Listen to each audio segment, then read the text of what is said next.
जय Hind to all of viewers. Welcome back to our channel जिसका नाम है अग्निवीर ऑनलाइन।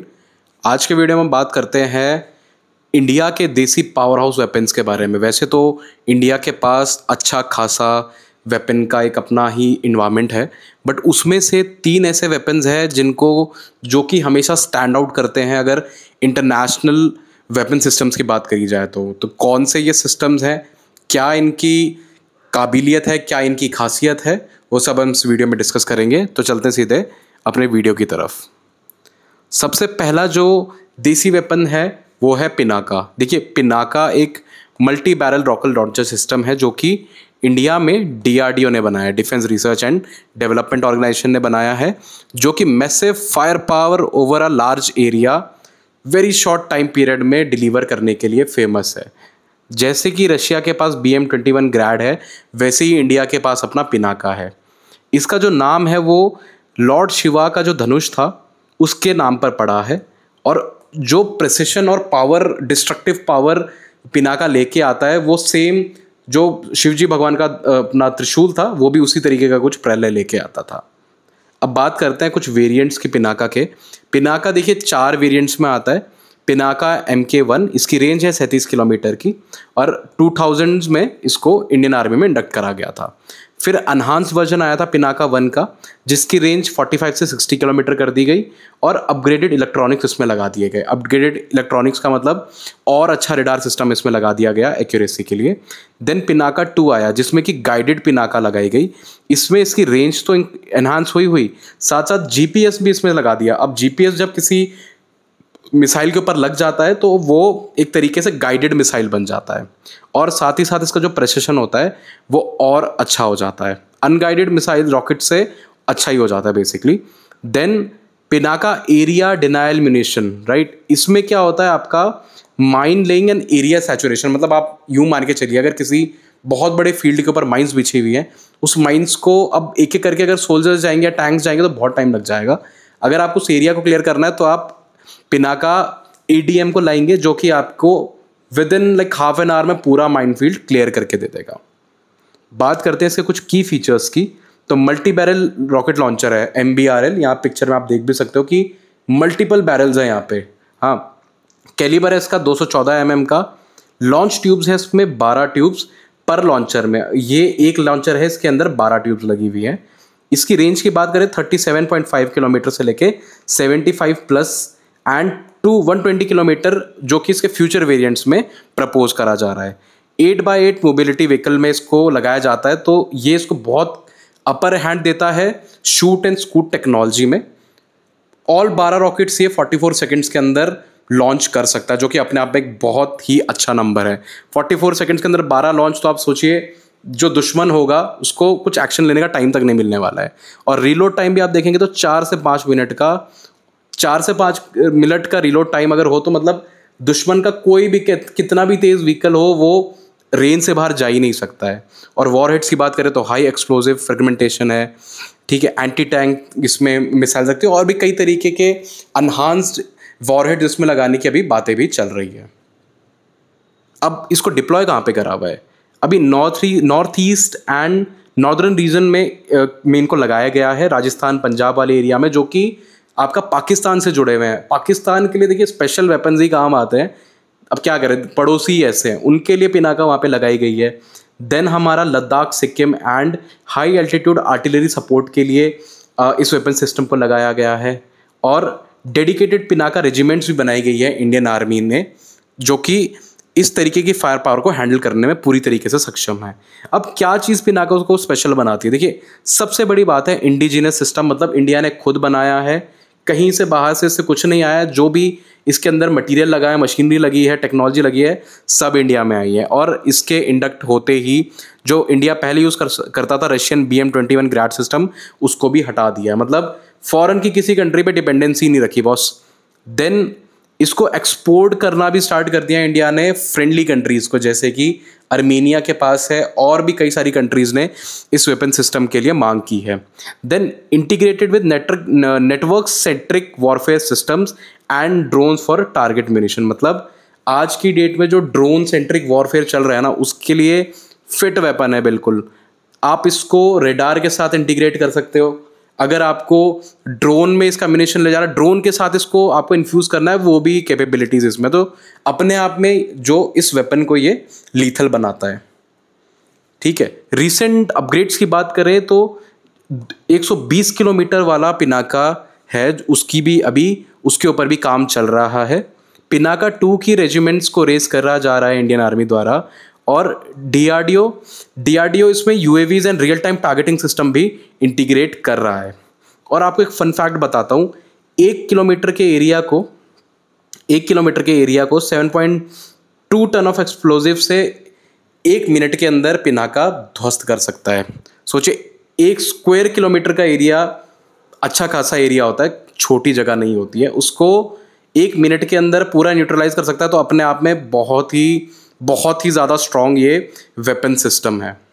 चलते हैं अपने अगले वेपन सिस्टम की तरफ, जो कि है तेजस। हाँ जी, LCA तेजस, आपने इसका नाम सुना होगा, मूवीज़ देखी होंगी, राइट। LCA का मतलब है लाइट कॉम्बैट एयरक्राफ्ट, जो कि हिंदुस्तान एरोनॉटिक्स लिमिटेड ने बनाया था, और एरोनॉटिकल डेवलपमेंट एजेंसी ADA और इंडियन एयरफोर्स ने मिलकर बनाया था, इंडियन नेवी और एयरफोर्स के लिए। हाँ, इसका इंडिजियसली डिज़ाइन करा गया था और मल्टी रोल फाइटर की तरह इसको यूज़ करने की बात हुई है। अब तेजस की खासियत क्या है? खासियत है इसकी लाइट वेट होना, अजाइल होना, सुपरसोनिक, एंड सबसे बड़ी बात, मेड इन इंडिया। बात करते हैं तेजस के वेरिएंट्स की, तो सबसे पहले इसका तेजस MK1 आया था, जो कि अभी भी इंडियन एयरफोर्स में है। इसके 40+ एयरक्राफ्ट डिलीवर कर चुका है HAL। फिर आया था तेजस MK1A, जो कि इसका एक अपग्रेडेड वर्जन है, जिसमें कि इम्प्रूव्ड एवियोनिक्स है, रेडार सिस्टम है, एंड इलेक्ट्रॉनिक वॉरफेयर सिस्टम है। और 83 इंडियन एयरफोर्स ने ऑर्डर करे हुए थे, जो कि 2024 तक डिलीवर भी हो चुके हैं। देन तेजस MK2, जो कि मीडियम वेट फाइटर अपकमिंग है, जो अभी काम जिस पे चल ही रहा है। ये थोड़ा बड़ा होगा, मोर पावरफुल होगा, इसका इंजन और स्ट्रांग होने वाला है, और लॉन्गर रेंज पेलोड कैपेबिलिटीज इसकी होंगी। एंड मिराज को एंड जैगुआर फाइटर को ये रिप्लेस करने के लिए इसके ऊपर काम चल रहा है, तेजस MK2 के ऊपर। एंड तेजस नेवी का भी एक वेरिएंट है, जो कि एयरक्राफ्ट कैरियर ऑपरेशन में यूज होता है। Successfully tested landing and ski jump take off इसका विक्रमादित्य से ऑलरेडी इंडियन नेवी टेस्ट कर चुकी है। तो आने वाले 3 से 4 सालों के अंदर हमारे को नेवी में भी तेजस उड़ता हुआ दिखेगा। अब बात करते हैं इसकी वेपन्स एंड कैपेबिलिटीज़ की। तो एयर टू एयर मिसाइल जैसे कि extra, R-73, Python 5 and derby ये चला सकता है। एयर टू ग्राउंड मिसाइल्स की बात करें तो laser guided bomb and cluster munitions इससे फायर हो सकते हैं। Precision weapons, LGBS and smart bomb इससे आप फायर कर सकते हो। 23 mm की GCH कैनन इसमें इन्फ्यूज है। रेडार की बात करें तो ELM 2032 MK1, ये अफसा रेडार, जो कि दोनों अपने आप में टॉप नॉच है इस कैटेगरी में, वो इसमें एम्बेडेड है। और जैमर पॉड्स इसमें लगाए गए हैं, एंड फ्लेयर डिस्पेंसर इसमें लगाए हुए हैं, कि अगर कल के दिन को कोई मिसाइल लॉक करता है इस एयरक्राफ्ट में, तो ये उनके साथ डॉग फाइट कर सके। अब क्या चीज़ इसको स्पेशल बनाती है? इस एयरक्राफ्ट को स्पेशल बनाती है फ्लाई बाय वायर सिस्टम, जो कि किसी भी नेशंस के फर्स्ट फाइटर जेट्स के पास नहीं है। Extremely agile, better turning performance than MiG-21 से भी अच्छा इसका टर्निंग परफॉर्मेंस है। देखिए, आज की डेट में डॉग फाइट जब होता है, तो डॉग फाइट्स में आपका टर्निंग का रेडियस कितना अच्छा है। मिग्स का अपने आप में एक स्टैंडर्ड सेट करा हुआ है मिग्स ने, बट जो तेजस उसने एक लेवल और आगे जाके उसको भी आउट परफॉर्म कर दिया है। Then light weight digital cockpit है इसका, perfect for multi role mission. आप इससे रेकी कर सकते हैं, इससे आप बॉम्ब ड्रॉप्स कर सकते हैं, कई तरीके के अलग अलग मिशन के लिए ये यूज़ करा जा सकता है। देन स्वदेशी है, मेड इन इंडिया है, पूरा इंडिजिनस पार्ट इसके इंडिया में ही बनते हैं। और साथ ही साथ कैरियर केपेबल है, नेवी वेरिएंट भी इसके हैं, जो कि बहुत रेयर है कि कोई भी एक एयरक्राफ्ट आपका नेवी में भी चल रहा है और लैंड पे भी चल रहा है, एयरफोर्स पे भी चल रहा है, मतलब राइट। तो ये सब फीचर्स हैं तेजस के। बात करती है तेजस की सर्विस की बात करते हैं, तो अभी नंबर 5 फ्लाइंग डैगर जो स्क्वाड्रन है वो MK1 तेजस का यूज़ करता है। देन नंबर 18 फ्लाइंग बुलेट्स है, जो सेकंड ऑपरेशनल स्क्वाड्रन है आपका तेजस का। और फ्यूचर स्क्वाड्रन्स भी अभी वेस्टर्न एंड साउदर्न सेक्टर्स में इंटीग्रेट करने की अभी बातें चल रही हैं। 2025 में 40 तेजस MK1 अभी भी ऑपरेशनल है। 83 तेजस MK1 अभी अंडर प्रोडक्शन है, जो कि ऑलमोस्ट 2028 तक आ जाएंगे। तेजस MK2 के प्रोटोटाइप के ऊपर काम चल रहा है, तो इसी साल के एंड तक हमको ये इसका नया प्रोटोटाइप देखने को मिल सकता है। और नेवल तेजस ने अपना सक्सेसफुल ट्रायल विक्रमादित्य पे कर दिया है। तो आने वाले 3-4 साल मतलब इंडियन एयरफोर्स को और इंडियन नेवी को तेजस मिल सकता है आराम से। Last but not the least है हमारा ब्रह्मोस मिसाइल सिस्टम। ऑपरेशन सिंदूर में ब्रह्मोस ने क्या परफॉर्मेंस दिया है वो तो हम सभी को पता है, बट क्यों ब्रह्मोस इतना खास है आगे हम डिस्कस करते हैं। ब्रह्मोस एक सुपरसोनिक क्रूज मिसाइल है जो कि इंडिया के DRDO ने बनाया है, जो कि रशिया के NPOM के साथ मिलके बनाया हुआ जॉइंट वेंचर था, राइट। ये दुनिया का, इंडिया का ही नहीं, दुनिया का one of the fastest and precise cruise missile है। क्रूज मिसाइल वो होता है दोस्तों जो कि ज़मीन को पकड़ के चलता है, मतलब बिल्कुल ज़मीन पे नहीं चलता है, बट रेडार की रेंज से नीचे ये फ्लाई करके चलता है। और इसको आप लैंड, एयर एंड वाटर तीनों से एंड सबमरीन से भी आप इसको रिलीज कर सकते हो। तो जो मिसाइल हर तरीके के लैंड से, एयर से, सबमरीन से, प्लेटफॉर्म से फायर हो जाए, वो अपने आप में एक अपग्रेडेड चीज़ है। और साथ साथ अगर वो आपका क्रूज हो जाए तो बॉस ये एक बहुत डिस्ट्रक्टिव कोलैब है मैं बोलूँगा, राइट। जो इसका नाम है ब्रह्मोस का, वो आपका ब्रह्मपुत्र रिवर एंड रशिया की मोस्कवा रिवर के नाम पे पड़ा है, इसीलिए ब्रह्मोस आपका ब्रह्मपुत्र एंड मॉस्कोवा रिवर्स का मिक्सचर है। बात करते हैं वेरिएंट्स की इसकी, तो ब्रह्मोस ब्लॉक 1, 2, 3 लैंड लॉन्च है, राइट। देन आपका है ब्रह्मोस NG नेक्स्ट जनरेशन जो कि अभी अंडर डेवलपमेंट है। एंड तीसरा है ब्रह्मोस सबमरीन लॉन्च्ड जो कि टेस्ट फायर कर चुका है सबमरीन पंचून से, और बहुत ही जल्दी न्यूक्लियर सबमरीन का पार्ट भी बन जाएगा, राइट। जो ब्रह्मोस का ब्लॉक 1, 2, 3 जो कि लैंड वर्जन है उसकी बात करें तो इंडियन आर्मी के पास है। ये मोबाइल लॉन्चर्स से इनको इंडियन आर्मी यूज़ करती है। एंड बहुत और टारगेट्स जो कि पहाड़ों के पीछे हैं उनको भी ये आराम से डिस्ट्रॉय कर सकता है, और इंडिया में ही नहीं, आग बॉर्डर पार करके भी हवा से भी इसको लॉन्च कर सकती है इंडियन आर्मी। साथ ही साथ सुखोई Su-30 एयरक्राफ्ट से भी ये लॉन्च हो जाता है। इसका एयरफ्रेम एंड जो वेट रिडक्शन है वो एयर कैरियज के साथ इसको और अपर हैंड देता है। बात करते हैं नेक्स्ट जनरेशन वाले की, तो उसको और स्मॉलर, लाइटर एंड फास्टर, मतलब मैग 3.5 वेरिएंट का इसको बनाया जा रहा है, और इतना छोटा बनाया जा रहा है कि ये रफेल और तेजस में आसानी से फिट हो जाए। इसका जो रेंज है वो 290 किलोमीटर का रखा जाने वाला है, और हाफ हो जाएगा बिल्कुल साइज़। जो अभी करंट ब्रह्मोस है उसके साइज़ से बिल्कुल इसको हाफ करने की सोच रहे हैं। और जो सबमरीन वाला है उसका भी देखा जाए तो 7x स्पीड ऑफ साउंड, मतलब 7 मैक की स्पीड से इसको बनाने की सोच रहे हैं। तो अगर ये जब आ जाएगा इंडियन नेवी या इंडियन आर्मी, नेवी, एयरफोर्स के पास अपडेटेड वर्जन, तो सोचिए जो हमारे दुश्मन देश हैं, जो हमारे पड़ोसी देश हैं, उनका क्या हाल होने वाला है। मतलब कोई भी टारगेट इंडिया की रेंज से दूर नहीं रहने वाला है। बात करते हैं कुछ की फीचर्स की, तो सबसे पहला सुपरसोनिक क्रूज मिसाइल है। सुपरसोनिक मिसाइल्स वो होती हैं जो आपका 2 मैक से 3 मैक से ऊपर की जाती हैं। लाइट की स्पीड से, साउंड की स्पीड से 3 गुना की जो भी मिसाइल जाती है उसको सुपरसोनिक क्रूज मिसाइल कहा जाता है।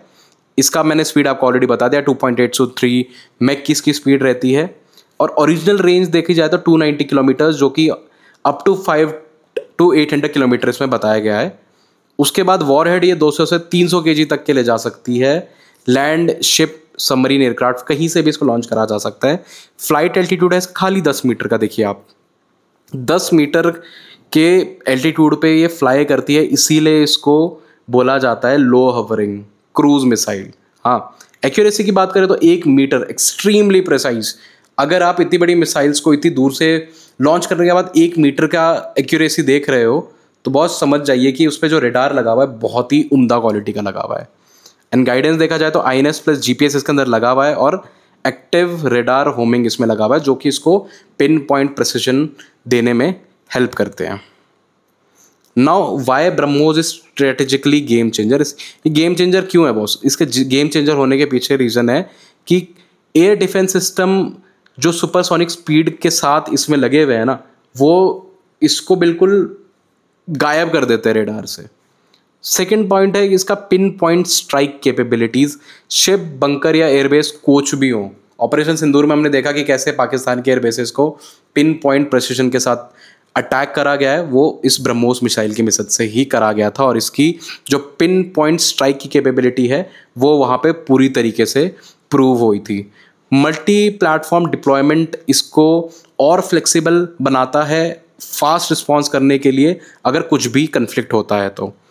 And idol for first strike और डिटरेंट ऑपरेशन, कहीं पे अगर हमारे को फर्स्ट स्ट्राइक करना पड़े, वैसे तो इंडिया ऐसी पॉलिसी फॉलो नहीं करती है, अगर कल के दिन को हमारे को फर्स्ट स्ट्राइक करने का मौका मिले या करना पड़े तो उसके लिए ये परफेक्ट मिसाइल है। और इंडिया साथ ही साथ one of the 3 countries, Russia USA के बाद इंडिया तीसरी कंट्री है जिसके पास ऐसी कोई मिसाइल है, तो वो अपने आप में एक बहुत ही बड़ा अचीवमेंट है। साथ ही साथ export and global impact, Philippines ने इंडिया के साथ साइन करा है कि उसको भी ब्रह्मोस चाहिए अपने कोस्टल डिफेंस के लिए। साथ ही साथ Vietnam, Indonesia, UAE, Egypt, Saudi Arabia और भी कई सारी कंट्रीज़ ने इस वेपन सिस्टम को लेने में अपना इंटरेस्ट दिखाया है, और इंडिया और अच्छे से इसको प्लेस करने की बात चल रही है इंडिया की ग्लोबल डिफेंस एक्सपोर्ट्स में, जहाँ पर कि और बड़े ऑर्डर्स मिलने के चांस हैं इंडिया को, जो कि डायरेक्टली बेनिफिशियल रहेगा इंडिया की इकोनॉमिक डेवलपमेंट के लिए। तो आज का वीडियो यहीं तक। आई होप आपको समझ आ गए होंगे इन तीनों देसी वेपन्स वॉरहेड्स के बारे में, वॉर सिस्टम्स के बारे में। वीडियो अच्छा लगा हो तो आप हमें हमारे कमेंट सेक्शन में जाके ज़रूर बताइए। जय हिंद।